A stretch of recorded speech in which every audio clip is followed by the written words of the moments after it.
万门大学的小伙伴们，大家好，我是兰菲利博士，是莱特研究大学的应用神经科学教授。今天我很荣幸给你们介绍巴博士，他会讲关于幸福感，而且我们对幸福感的责任感。很多人是追求的是开心，巴博老师经常说，就是开心是个情绪，它会来走，它自然都会来，自然走。巴博老师反而会更强调的是我们要满意，要有幸福感，因为这些是我们能控制的。我们先去看巴博老师怎么说，我们去上课吧。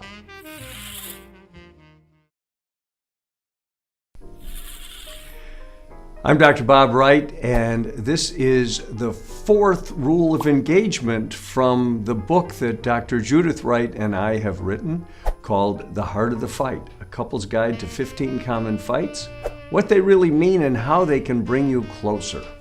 We talked about the myths of relationship, but I'm going to revisit those a little bit later when I talk about how people get off on the wrong track when they're dating in the first place. But this is the fourth rule. It follows accentuate the positive, minimize the negative. Nobody gets more than 50% of the blame, and in this one, each person gets 100% responsibility for their own satisfaction.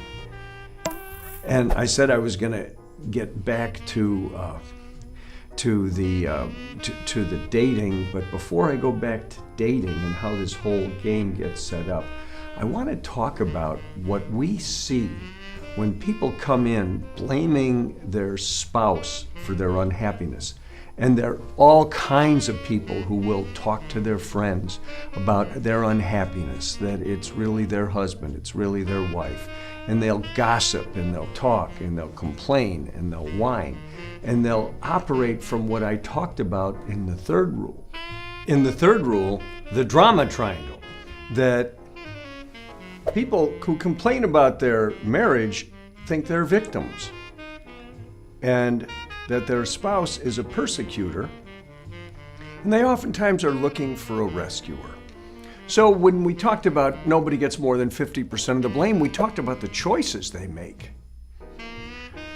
But I want to go a little bit further about what I discovered about couples who come in and oftentimes to our programs and they're unhappy, blaming each other for their unhappiness. Dr. Judith and I had produced a seminar. It was very successful. We had a couple hundred people at it. And there were breakouts in the morning. Then there was a lunch break. And people came streaming out and they were thrilled. Everybody was buzzing with excitement. And I was standing talking to two of our friends. And one woman came up and she complained about the seminar she was in. She complained about her seat. She complained about the temperature. She complained about the lighting. And I melted. And our friends saw me just go from excited to blah. And what our friend said to me is, don't you just love an unhappiness waiting for an excuse? I went, wow, that was an unhappy woman who was blaming everything on her unhappiness, for her unhappiness. Well, the same thing happens in marriages. There is no reason that you have to be an unhappy person, even if your spouse is the biggest, most terrible jerk on the planet. You can still be a happy person married to an unhappy spouse. So this is rule 4. Everyone gets 100% responsibility for their own happiness. And the seeds and the roots of that get started in childhood. We don't see our parents happy. We start believing that we can't be happy. And then when we begin dating, looking at the person we're going to marry, we start overlooking things that we don't like. We don't look for someone who we think is going to make us happy. We may look for someone we fall in love with, but our unconscious mind is working overtime. And we call it picking the perfect prick. It's working overtime to find someone who will mirror our internal drama triangle, our internal belief that we are going to be victims to others. One of the other things we talked about in Rule 3 is the self-fulfilling prophecy cycle, that we have beliefs about who we are. We act in a way that maintains those beliefs.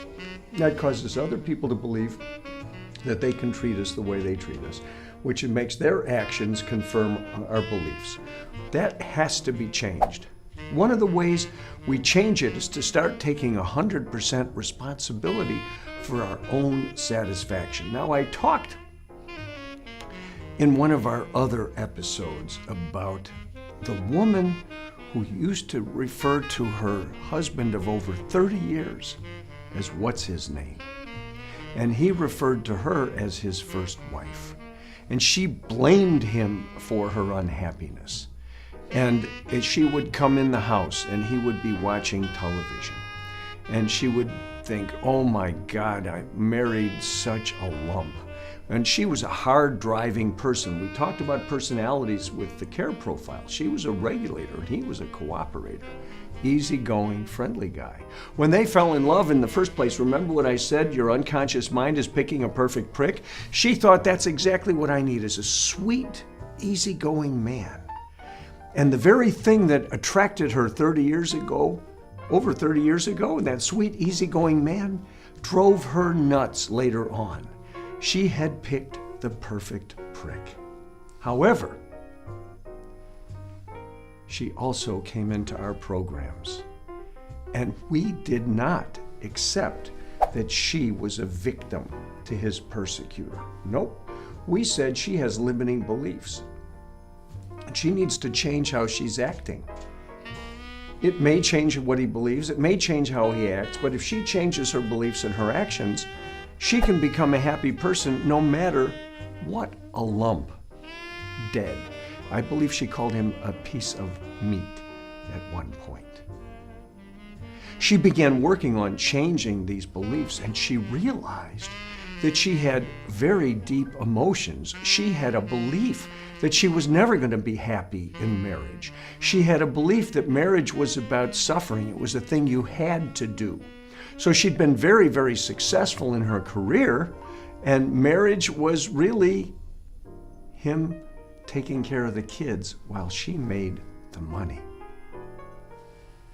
Well, the kids were now grown up. The kids were out of the house. She didn't need him to take care of the kids anymore, and he was becoming more and more of what we call an albatross around her neck, as she saw it. However, we didn't accept that she could blame him. We're always looking for magical solutions. She figured if she had a different husband, she'd be happier, rather than she needed to become a different person to be happier. But as she started working on taking 100%, she started changing the person that she was and coming home happy. And instead of criticizing him for watching television, she began sitting down next to him. They began talking. They began taking walks. They began holding hands. And the story continues beautifully. But I want to underline there are no magical solutions. In one of the other episodes, I talked about the attorney who had great schooling and was set up working for one of the most prestigious law firms in the world on major energy accounts. And he came in to me saying that he really thought that he had to become a novelist or a poet or a politician, but that the law wasn't for him. And you may have seen that episode when I sent him home that night to really study for the next day, and he discovered, oh my God, the law could be fun and he could have influence that he never saw possible.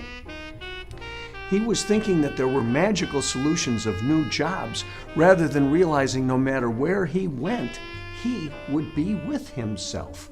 And he couldn't change his happiness. Sure, there are certain jobs that are more fun than others. Sure, there are ways for us to be a little bit happier, but the evidence is that I am responsible for my own happiness. And the same thing happens in business. I have had the honor to coach a young man since he was in college. And he is a very happy guy. He believes that life is enjoyable. He acts that way. And he runs into clients who are very unhappy. And they believe he's terrible, and they act that way, but it never changes how he operates. And he wins them over and over again, making him one of the most famous business people in his town. He does that because he doesn't think he needs new clients. He thinks he needs to learn and grow and change the way his business operates. So whether it's closeness with your coworkers, with your boss, with your spouse, or when you're dating, don't look for magical solutions. Don't set up your own unhappiness from your belief that you're going to suffer. Learn to take 100% responsibility for your own transformation. It's a tough journey, but it's the most wonderful, meaningful journey that you can go on. And it requires that you challenge those limiting beliefs, that you learn new ways to act, that you may need to hang out with some new people who don't affirm those limiting beliefs, who don't gossip with you, who don't feel sorry for you, who know that you're creating your own life. Find those people who want you to take responsibility for your own happiness, who know that they're 100% responsible for their own happiness, and who see you that way.